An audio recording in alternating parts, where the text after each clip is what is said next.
تو میرے لیے پہلے بہت مشکل ہے اس نظام کو لے کر کے چلنا. بڑا مشکل ہوتا ہے کسی کے آگے جا کے جھولی پھیلانا اور اس سے فنڈ مانگنا. مجھے بڑی اچھی طرح یاد ہے کہ ایک دفعہ میں ایک شخص کے پاس گیا تھا تو اس نے وہ گھومنے والی کرسی پہ بیٹھا تھا اور رخ پھیر کے دوسری جانب کر کے ساتھ والے ساتھی کو کہنے لگا آپ کا کیا حال ہے. تو میں وہیں سے اٹھ کر کے آ گیا تھا. تو میں نے اپنے طلباء سے کہا تھا کہ بھوک کاٹ لو گے لیکن میں دوبارہ کسی کے پاس کسی کے گھر میں جا کے نہیں مانگنا ہے. ہم اتنے پریشان تھے کہ حال دل سوزاں ان سے بھی کہا کہ جو غم گسار نہ تھے. خیر میں نے ایک بات اس کو ضرور کہی تھی. میں نے اس کو یہ کہا تھا کہ میں اللہ کے فضل سے اپنی ذات کے لیے ایک پائی کا بھی روادار نہیں ہوں. یہ سوکھا کام نہیں ہے, بڑا مشکل کام ہے. میں اس پورے مجمع میں کہہ رہا ہوں, پوری دنیا میں کہتا ہوں کہ کوئی ایک شخص بھی اٹھ کر کے میرا طلب کرنا تو دور کی بات ہے, میرے رویے کا لالچ بھی بتا دے تو میں دین کا کام کرنا چھوڑ دوں گا. میرے رویے کا لالچ بھی کوئی بتائے, یہ چھوٹی بات نہیں ہے, بہت بڑی بات ہے. میرے والد گرامی نے مجھے جو وصیت کی تھی وہ یہ تھی کہ بیٹے دین کو کاروبار نہیں بنانا. اگر شوق آ جائے دولت جمع کرنے کا, اگر یہ طلب دل میں جاگ جائے تو پھر کاروبار ہی کر لینا. آپ کو اللہ نے ہاتھ پاؤں دیے ہیں, کوئی کاروبار کر لینا, دکان پہ بیٹھ کے رزق کما لینا. تو دین کو جو ہے وہ روزی کا اڈا نہیں بنانا.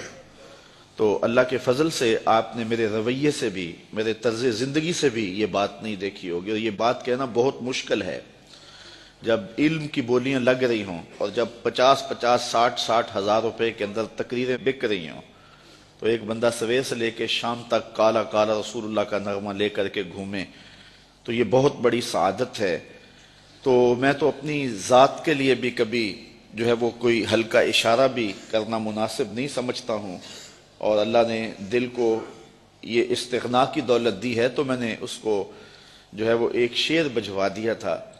میں نے کہا میں بڑا غیرت مند شخص ہوں اور خوددار آدمی ہوں, لیکن میں ان بچوں کے لیے جھولی پھیلانے کے لیے آپ کے پاس آیا تھا. آپ نے جو رویہ میرے ساتھ رکھا, چلو وہ آپ کا انداز ہوگا اور آپ کا بھی شاید قصور نہیں ہے, آپ ایک آنکھ سے سب کو دیکھنے کے عادی ہوں گے. تو میں نے کہا تھا کہ میرے سوال کی عظمت تو دیکھ, میرے سوال کی عظمت تو دیکھ, خیرات نہ دے حسن طلب کی داد تو دے. میں نے کہا یہی دیکھتا کہ ایک شخص کس طرح تیرے پاس آیا ہے. خیر اللہ تعالیٰ جل شانہ کی بارگاہ میں ہم نے دعا مانگی تھی کہ مالک ہمیں کسی کا محتاج نہ کرنا. یہ سلسلہ جو آپ کے سامنے ہے انشاءاللہ یہ بہت جلد پایا تکمیل تک پہنچے گا. میرے عزیز نے بات کی, آج سے 4 ماہ قبل کی بات ہے کہ ایک پراپیگنڈا کے طور پہ پورے شہر میں یہ بات پھیلا دی گئی کہ یہ جگہ جو ہے یہ بیچ کے کھا گئے ہوئے ہیں. تو مجھے افضل کہنے لگا, میں جمعہ پڑھانے کے لیے ممبر کی جانب جا رہا تھا تو مجھے کہنے لگا کہ آج جمعے میں آپ نے وضاحت کرنی ہے کہ جگہ ہم نے نہیں بیچی ہے, یہ محض پراپیگنڈا ہے. تو میں نے اسے کہا کہ مجھے بتانے کی ضرورت نہیں ہے, حالات آئیں گے تو وقت خود بولے گا. تو یہ ہم کس کس کی صفائیاں دیتے پھرے, لوگ ہمیں گالیاں نہیں دیتے, لوگ کیا کچھ نہیں کہتے ہیں. تو جو کسی کے من میں ہے وہ کیا, کسی نے کہا نصیب اپنا اپنا مقام اپنا اپنا, کیے جاؤ میں خار و کام اپنا اپنا. اب تو لوگوں کا محبوب مشغلہ بن گیا ہے ہمیں چھیڑنا, ہمیں تکلیف دینا, ہمیں اذیت پہنچانا. یہ ایک آپ کے شہر میں ایک شخص آ کر کے بڑی لمبی زبان سے یہ بات کر کے گیا ہے کہ رضا ثاقب نے تو دین کی لوٹ سیل لگا دی ہوئی ہے اور وہ دہائی دیتا پھرتا ہے کہ پانڈے کلی کرا لو, مفت تقریراں کروا لو. اس نے تو دین کے وقار کو مجروح کر دیا ہے. یہ دیکھو بت کہیں ہمیں کافر خدا کی مرضی. یہ بھی وقت آنا تھا کہ جو دین کو بیچ رہے ہیں وہ کہہ رہے ہیں کہ یہ دین کی لوٹ سیل لگا رہا ہے اور اس نے جو ہے وہ یہ کیا تماشا بنایا ہوا ہے.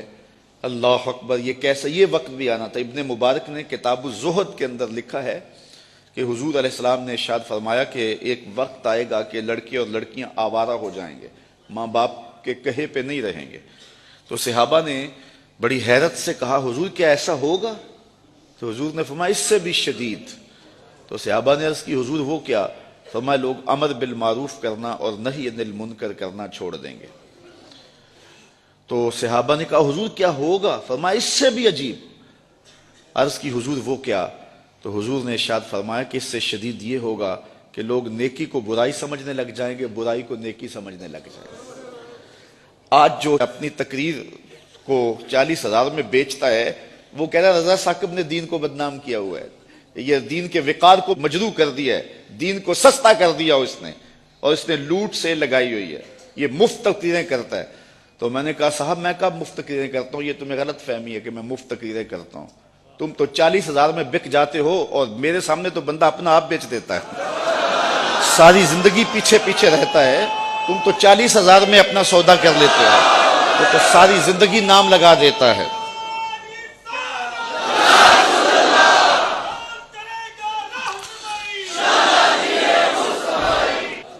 میں نے کہا تم تو 40,000 میں بکتے ہو لیکن لوگ جانے بھی دے دیتے ہیں اور کہتے ہیں یہ ابھی بیانہ ہے، ابھی قیمت تو باقی ہے۔ تو میں نے کہا کون کہتا ہے کہ ہم مفت تقریریں کرتے ہیں؟ یہ سازش ہے کہ ہم مفت تقریریں کرتے ہیں، لوگ تو اپنی جان بھی وارنے کے لیے تیار ہیں۔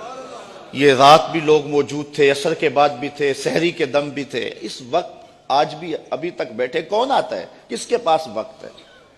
کیا عمرے کے ٹکٹ رکھے جاتے ہیں کہ لوگ جمع ہو جائیں، کیسی کیسی سریلے آوازیں لگائی جاتی ہیں لوگ جمع ہوں؟ یہ میرے پاس کیا ہے؟ لفظ بھی ٹوٹے ہوئے، لہجہ بھی سلامت نہیں ہے، لیکن یہ طلبہ ہیں تو کھچے چلے آ رہے ہیں، کہاں کہاں سے آ رہے ہیں، محبت کرنے والے ہیں کہ سب کچھ نچھاور کر رہے ہیں۔ جو شخص آگے سے جواب نہ دے تو لوگ سمجھتے ہیں کہ اسی کو مارو اور اسی کی تذلیل کرو، اور دوسری بات یہ ہے کہ جب کام ہوتا ہے تو مخالفت بھی ہوتی ہے۔ یہ 108 بچے فارغ ہو رہے ہیں، اصل مخالفت تو اب شروع ہوگی۔